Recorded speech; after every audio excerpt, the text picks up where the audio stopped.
ഒരിക്കലുമില്ല. ഞങ്ങൾ നേരത്തെ 4 സീറ്റിലാണ് മത്സരിച്ചിരുന്നത്. ആ 4 സീറ്റുകൾ മാത്രമേ ഞങ്ങൾ ആവശ്യപ്പെടുന്നുള്ളൂ. ചില മണ്ഡലങ്ങൾ അങ്ങോട്ടും ഇങ്ങോട്ടും മാറാൻ വേണ്ടി തീരുമാനിച്ചു. കാര്യം വയനാടിനെ സംബന്ധിച്ചോളം ഞങ്ങളുടെ സംഘടനാ സെറ്റപ്പ് ഇച്ചിരി വീക്കായതുകൊണ്ട് ആ പ്രദേശത്ത് നിന്ന് ഞങ്ങൾ മാറ്റിത്തരണമെന്ന് ഞങ്ങൾ ആവശ്യപ്പെട്ടിട്ടുണ്ട്. അപ്പോൾ അതുകൊണ്ട് ഞങ്ങൾ ഡിസ്കസ് ചെയ്ത് കുറച്ച് സീറ്റുകൾ അങ്ങോട്ടും ഇങ്ങോട്ടും മാറുന്നുണ്ട്. ചർച്ച കഴിഞ്ഞിട്ട് പറയാം. ഒന്നും തീരുമാനമായില്ല. പത്തനംതിട്ട ലോക്സഭാ മണ്ഡലത്തിൽ PC ജോർജ് മത്സരിക്കുന്നതിന് BDJസിനും സമുദായത്തിന് എതിർക്കുന്നു. അത് അങ്ങനെ തന്നെ അതിപ്പോൾ നിലനിൽക്കുന്നുണ്ടോ? അതിന്റെ സ്റ്റാറ്റസ് ഉണ്ടോ? BDJS അതിനൊരു അഭിപ്രായത്തെ ഇതുവരെ ഞങ്ങൾ പറഞ്ഞിട്ടില്ലല്ലോ. അതിനെക്കുറിച്ച് ഞങ്ങൾ ആര് മത്സരിക്കണമെന്ന് കരുതുന്നത് BJP ആണ് തീരുമാനിക്കേണ്ടത്. BJPയുടെ സീറ്റാണ്. ആരൊക്കെയാണ് മത്സരിക്കുന്നത് തീരുമാനിക്കേണ്ടത് BJP. അതിനകത്ത് ഞങ്ങൾക്ക് അഭിപ്രായം പറയേണ്ട കാര്യമില്ല.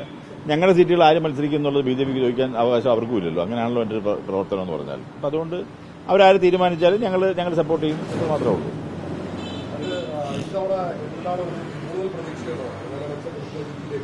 തീർച്ചയായും. കാരണം കഴിഞ്ഞ പാർലമെന്റ് ഇലക്ഷൻ നിങ്ങൾക്കൊക്കെ അറിയാവുന്നതാണല്ലോ. കാരണം ഇവിടെ രാഹുൽ ഗാന്ധി മത്സരിക്കുകയും ഇന്ത്യയിൽ പിന്നെ കോൺഗ്രസ് ഭരണത്തിൽ വരാൻ വേണ്ടി പോകുന്ന വലിയ പ്രകടനത്തിനിടയിലാണ് കഴിഞ്ഞ പാർലമെന്റ് ഇലക്ഷൻ അഭിമുഖീകരിക്കുകയുണ്ടായത്.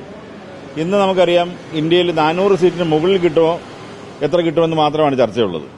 കോൺഗ്രസ് സംബന്ധിച്ചോളം 40 സീറ്റ് കിട്ടുമെന്ന് പോലും അവർക്ക് വിശ്വാസമില്ലാത്ത സാഹചര്യമാണ്. തീർച്ചയായും ഇന്ത്യയിൽ ഉണ്ടാകുന്ന ഇത്രയും വലിയ വ്യത്യാസം കേരളത്തിലും ഒരുപാട് ചലനം ഉണ്ടാക്കും എന്നുള്ള കാര്യത്തിൽ ആരും സംശയം ആവശ്യമില്ല.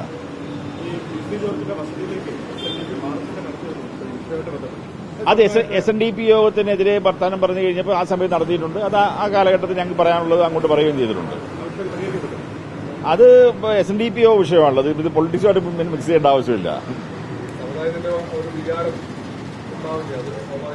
അത് ഞാനങ്ങനെ പറയും. കാര്യം അങ്ങനെ SNDP യോഗം അദ്ദേഹത്തിനെതിരായിട്ടൊന്നും പ്രത്യേകിച്ചൊന്നും ചെയ്തിട്ടില്ല.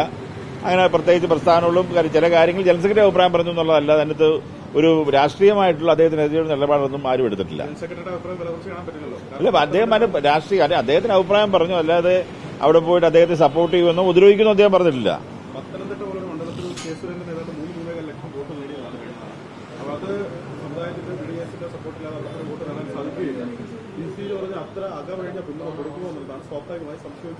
അത് ഇലക്ഷൻ ആദ്യം ഡിക്ലെയർ ചെയ്യട്ടെ. കാര്യം അദ്ദേഹത്തിന് സീറ്റുണ്ടോ ഇല്ലയോ എന്നുള്ളത് പോലും നമുക്കറിയില്ല.